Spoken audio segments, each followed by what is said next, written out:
সাথে কথা আছে আমার। আমি আমার সাথে? রুকসানা তুহিন। আচ্ছা আচ্ছা, ভালো আছেন? হ্যাঁ, আপনার লাইভে তো প্রায় যাই। ধন্যবাদ। জয়পুরহাটে বাসা আপা? হ্যাঁ, এই তো মেলায় আসছি, মেলাতে স্টল দিলাম। আপনার নিজের স্টল? হ্যাঁ। আচ্ছা, আসতেছি।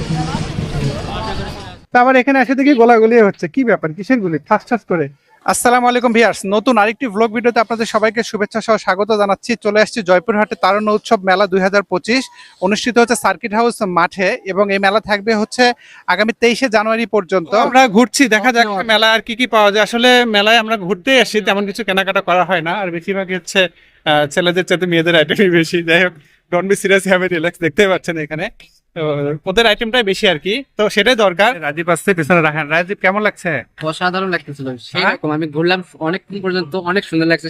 সব মিলিয়ে নাকি বিকেলের পর আরো অনেক সুন্দর আসবে, অনেক মানুষ জন্য আসবে। আচ্ছা আচ্ছা, তো আমরা অবশ্যই এনজয় করার জন্য এখানে আসছি।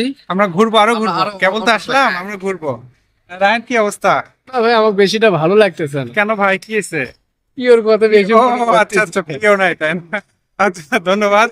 আমরা আছি তারুণ্যের জয়পুরহাট মেইন রোড থেকে মূলত দুই দিক থেকেই সার্কিট হাউস মাঠে আসা যায়। আমি এই রাস্তা ধরেই যাচ্ছিলাম, যেহেতু জয়পুরহাট এসেছি একটু কাজে এবং খুব শর্ট টাইম এসেছি, কারণ আমার ফ্যান ফলোয়াররা এদিকে কিন্তু ইতিমধ্যে অনেকে ব্যস্ত হয়ে গিয়েছে। আমার বিভিন্ন পোস্টে কমেন্ট করছে যে ভাই আগামীকাল অফিস খোলা থাকবে কিনা, আসবো কিনা, এরকম অনেক ব্যস্ততার ভেতরে আসলে খুব বেশি সময় দিতে পারি নাই, এবং আন্তরিকভাবে দুঃখিত। জয়পুরে অনেক ফ্যান ফলোয়ার আছেন যাদেরকে আমি আসলে অবগত করতে পারিনি, কারণ আমার হাতে খুব কম সময় ছিল। হয়তো বা সর্বোচ্চ এখানে 30 মিনিটের মতো স্টে করেছি।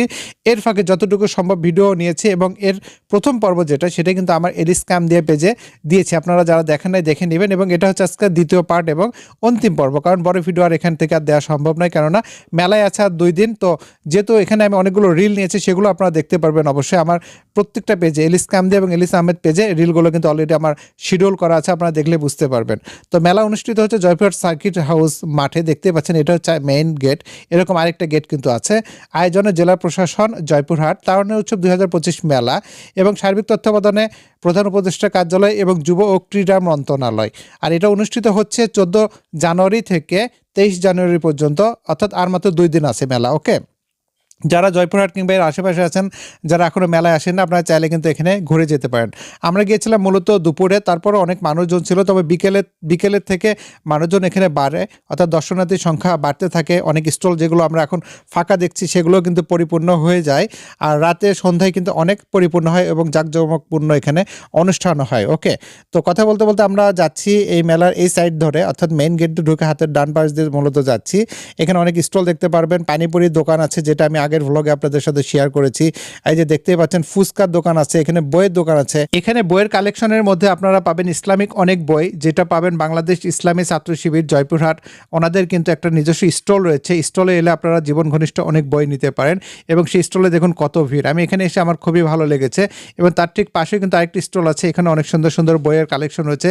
পাশাপাশি বাণী চিরন্তনীগুলো আপনারা কিন্তু দেয়ালে আটকে রাখতে পারেন, এগুলো 40 টাকা পিস বিক্রি হচ্ছিল। তবে বলে রাখা ভালো, এগুলো কিন্তু কোনো ধরনের প্রমোশনাল ভিডিও না। আমি যেখানেই যাই সেখানকার তথ্যগুলো আপনাদের সাথে শেয়ার করার চেষ্টা করি। যে মঞ্চ পার হয়ে গেলাম, এই মঞ্চে আলোচনা সভা, সাংস্কৃতিক অনুষ্ঠান, ট্যালেন্ট হান, অনেক কিছু কিন্তু এখানে প্রোগ্রাম হচ্ছিল, এবং সন্ধ্যা থেকে কিন্তু এই প্রোগ্রামগুলো প্রাণবন্ত হয়। ওকে, তো আমি সন্ধ্যা পর্যন্ত যেতে থাকতে পারিনি, প্রচুর ব্যস্ততার কারণে খুব কম সময় এখানে ছিলাম। তো এই পাশ থেকে মূলত এই স্টলের ক্রমিক নাম্বার শুরু হয়েছে, কারণ আমার ফলোয়ার আপু কিন্তু এখানে 5 নাম্বার স্টলে ছিলেন, যতটুকু আমার মনে পড়ে। ওকে, আপু আমাকে দেখেই চিনে ফেলেছেন। আর শুরুতে বলেছি না যে গোলাগুলি হচ্ছে, মূলত এখানে আসলে যে বেলুন ফাটানো হচ্ছিল কিন্তু ইয়ার গান দিয়ে, এইটা আপনাদের সাথে শুরুতেই শেয়ার করেছি। তো জানি না আজকের ভ্লগটি আপনাদের কাছে কেমন লেগেছে, যদি ভালো লাগে অবশ্যই সেটা এই কমেন্টে জানাতে পারেন, আর অবশ্যই আপনাদের টাইমলাইনে শেয়ার করবেন। যাই হোক, আলহামদুলিল্লাহ আমাদের কাজ এখানে শেষ। আমরা ভ্লগ ভিডিও শুট করেছি, আপনাদেরকে দেখানোর চেষ্টা করেছি, জানি না কেমন লেগেছে। যদি ভিডিওটা ভালো লাগে অবশ্যই একটা লাইক দিবেন, বন্ধুদের সাথে শেয়ার করতে ভুলবেন না। এই ধরনের ভিডিও যদি আরো দেখতে চান, সেটাও কিন্তু ভিডিওর কমেন্টে জানাতে হবে। আজ আর কথা বাড়াচ্ছি না, এই যে এক্সিট দেখতেই পাচ্ছেন, এই দিক দিয়ে আমরা এখনই বেরিয়ে যাব। সবাই ভালো থাকুন, সুস্থ থাকুন, ইনশাআল্লাহ। আল্লাহ হাফেজ।